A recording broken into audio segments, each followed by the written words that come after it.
So that's why it's taken there, because it's the most accurate. I'm trying to think if there is a way to determine blood pressure. It's like an internal vein meter they can stick in there and get pressure. They could, but I would think that that would also be very painful to actually have the needle inserted. I had a shot and had it at IV, of course, not as painful as blood pressure. Yeah. Not when they Well, did it in my artery, though. yeah. So I mean, that is one way that it can be taken is via IVs. They would have to do it probably in both arms to measure the pressure in one arm versus the other arm and see what the difference is, and that would probably get the blood pressure reading, because that's another way that the formulas work. Sorry, did you have a question? Oh, okay. I don't think I can handle two. I think What about low blood pressure? I fortunately have low blood pressure. It seems to be lower now than when I had the RSD. Is there? Lower now with RSD than it was beforehand? That is interesting. Drugs? Probably. Sorry, were you No, drugs just something I said could be. Yeah. Yeah, I mean, it definitely could be, because the drugs themselves, what they'll do is, by decreasing the pain, it will decrease our heart rate and decrease our blood pressure. But there could be another mechanism that's causing it to go down as well. I would think that's the most simple way of explaining it, because the drugs are treating our pain, trying to decrease our pain, and the pain itself is what's causing the blood pressure to increase. So by essentially canceling out that mechanism, it causes it to decrease. Does yours get so low though that it gets to too low of a level? At one point last year it was 78 over 58. Wow. The doctor says you're alive. That. I just happened to be in the doctor's office. Do you check it at home? No? Okay. Yeah, I could possibly save that for the end, just because I have a few suggestions on things. But one thing I would say for all of you to do would be a good thing is to check your blood pressure and heart rate, or pulse is the same thing as heart rate. To do that at home at least once a day, just to kind of gauge how you're doing, because those are part of what our vital signs are considered. When we're in the hospital or the doctor's office, your heart rate, your blood pressure, temperature, and respiratory rate, how fast we're breathing, are all always checked whenever we go see a healthcare practitioner. So it's something I'd encourage you to do at home at least once a day. If I can interject, you should probably write down what your pain level is while you're doing it, because if you're having a high pain day, that's going to affect your blood pressure. Yeah, definitely, it will. So, yeah, Jennifer probably after we're done can tell you about a great app that she's found that helps with tracking pain, and that can also be used to help track. The general app.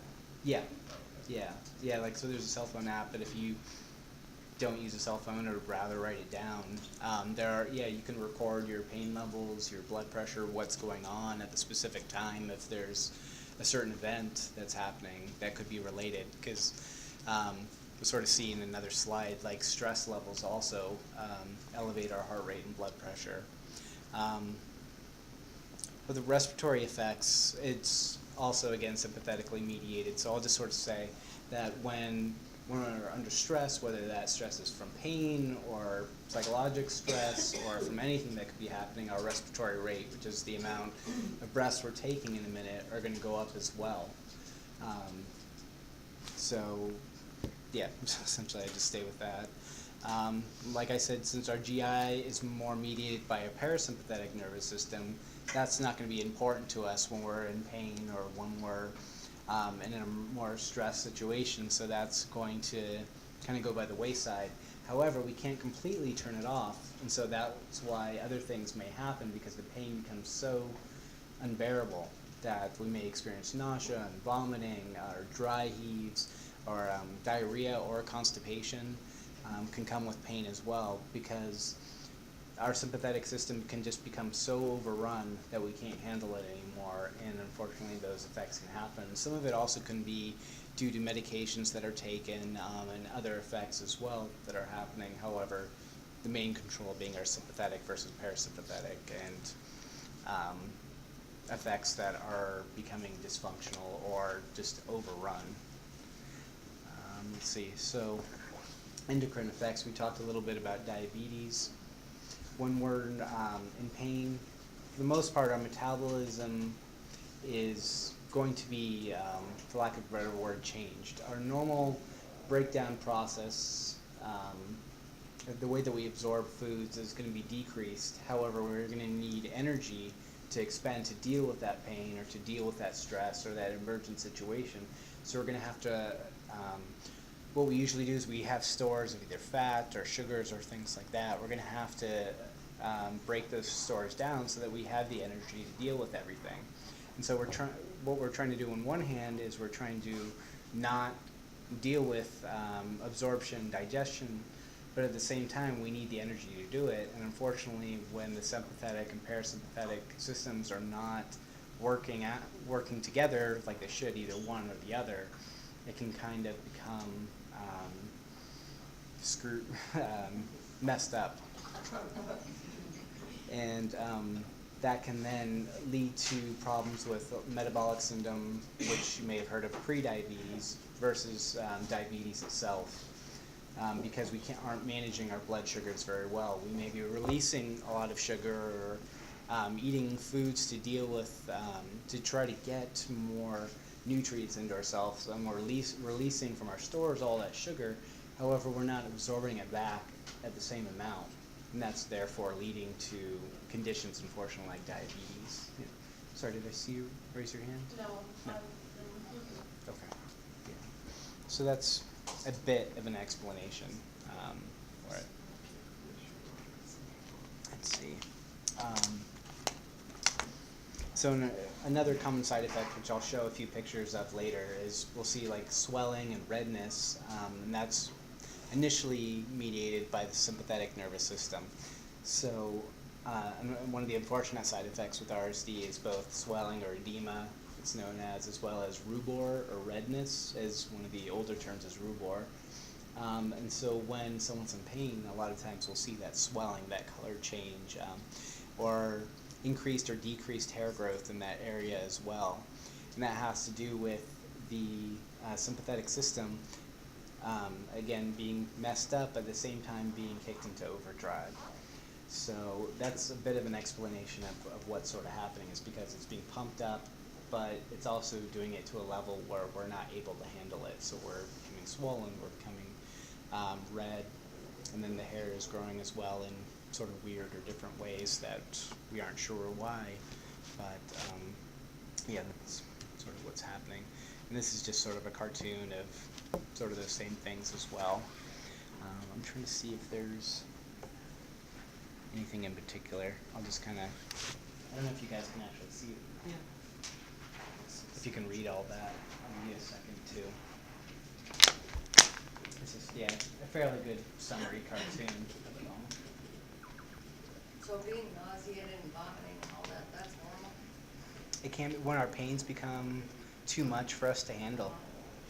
I mean, yeah, I wouldn't say it's normal, but it happens just because pain becomes so much more than our sympathetic system can bear, that it just causes those effects to happen because it's too much, yeah, for our sympathetic nervous system to handle. It can't suppress that stimulus from our mainly parasympathetic system anymore. So it's like they're both happening at the same time, causing us to, yeah, have nausea and vomiting, and yeah, it's just, it can be really difficult. Oh, and the immune system we sort of talked about as well. The sympathetic nervous system controls our immune system. So as you can see, it does quite a bit. And we actually have a chain in our bodies that's just mediated, that's considered by the sympathetic nervous system, called the sympathetic chain. It goes along the back of our rib cage. So our ribs are right here, but it's actually on the back side.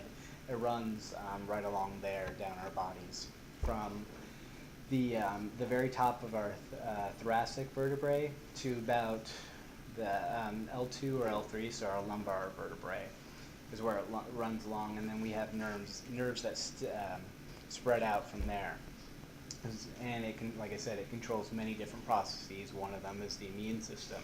So if our immune system is not working well, it's usually because our sympathetic nervous system is either malfunctioning initially or something could have caused it to malfunction. I've heard on both sides that someone with RSD has either a compromised immune system or a decreased immune system. I would lean more towards the decreased immune system than saying that the immune system is compromised.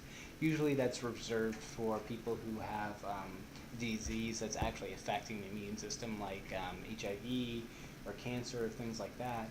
However, to say that someone with RSD and their immune system is fine would also be incorrect, because our sympathetic nervous system controls it, and our sympathetic nervous system is malfunctional in RSD. So it's definitely immune suppressed would be a better word to say, because because the immune system is decreased in someone that has RSD. Okay. Yeah. Can I just confirm with you that RSD is in your parasympathetic nervous system? No, sympathetic. It's in your sympathetic nervous Yeah. system. Okay. Correct. Gotcha. Yeah, because that's why your reflex sympathetic dystrophy Okay. essentially is, RSD. I should have probably started out there initially. Reflex sympathetic dystrophy is the terminology itself has to do with trying to explain the condition in just a few words so that we have something to call it. Sympathetic meaning the sympathetic nervous system. Dystrophy means impairment, and it actually has to do with impaired growth. Troph, that suffix, suffix, has to do, troph has to do with growth, and dys has to do with not functioning correctly. So dystrophic means not functioning and not growing correctly, referring to the nerves of the sympathetic nervous system. And then we have like reflexes throughout our body that are both controlled and not controlled. Most of them are not controlled by us intentionally, and that goes back to the visceral nervous system, which is split into the sympathetic versus parasympathetic nervous system. So reflex sympathetic dystrophy is involuntary reflexes mediated by the sympathetic nervous system that are not functioning and growing correctly, is the way that I think that it was initially termed for the condition. However, they've sort of gone away now. CRPS is more of the terminology that's used. And only personally, I can't say it for why it was changed. Only personally, I feel that RSD is a better term to describe the condition. But I think the reason that it was changed is because there are so many other symptoms that are going on with RSD that are non-pain related, that RSD itself was not an inclusive enough term. So that's probably why it was initially changed. I haven't found a definitive answer anywhere, and I have looked. Insurance coding? I'm sorry? Insurance coding? That could be why. Yeah. Okay, so here's the one video that I had, and so I can bring the speakers out. This is just a brief video I found online with, I found it interesting just because it's, I find a lot of videos on YouTube help me with studying, or at least when I was more in classes more, they really helped to explain the difficult concepts that you have to learn in med school. And so this company itself was always one of my favorites, because they make just really awesome animations. The explanation that goes along with it, I feel, is extremely basic and more to help people who've never heard of the condition kind of understand it. So I don't feel it really does a good job of explaining RSD, but the animation itself I think is pretty cool. So it just attempts to show a little bit of what's happening with the condition. It's only like 2 minutes and 20 seconds, I think, so it doesn't show a whole lot. And the voice is computer generated. Usually they have someone speaking during it, but I at least wanted to show it just because I thought it was kind of interesting.